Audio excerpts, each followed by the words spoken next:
मित्रमंडळींनो नमस्कार.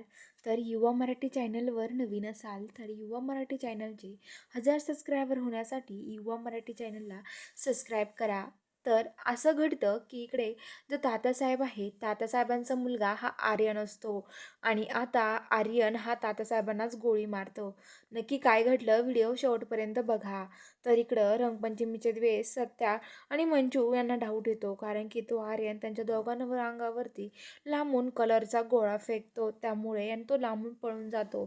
सत्या आणि मंजू आता त्याच्या मागे पळत असतात.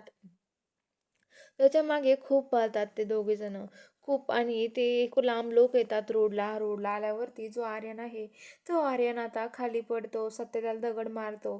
खाली पडल्यावरती आता लगेच जो आर्यन आहे तो तिथं पडल्यावरती ते एक गाडी येते, ती तात्यासाहेबांची, त्याला घेऊन जाते.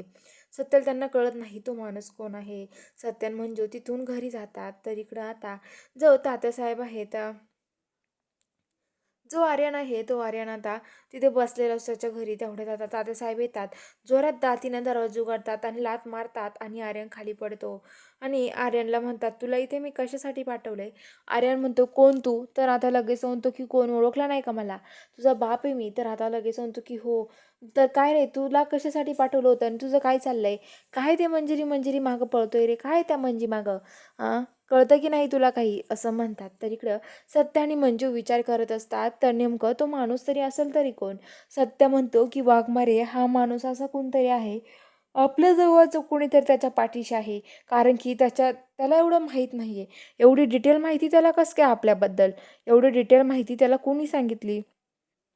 त्यामुळं आपल्या नक्कीच कोणतरी त्याच्या पाठीमागं आहे, असं म्हणत असतं. तर ते म्हणतात की हो ना, कुणीतरी नक्कीच त्याच्या पाठीमागे हात आहे कुणाचा तरी, असं म्हणतात. तर आता मंजू सध्या तेच विचार करत असतात. तिकडं आर्यन बंदूक घेऊन उठतो आणि तात्यासाहेबांना म्हणतो की गोळी मारायला लागतो आणि म्हणतो की ए घरी जातो, असं ओरडतो. तर बघूया आता पुढील भागात काय घडणार आहे बघायला. चॅनलला नक्की सबस्क्राईब करा.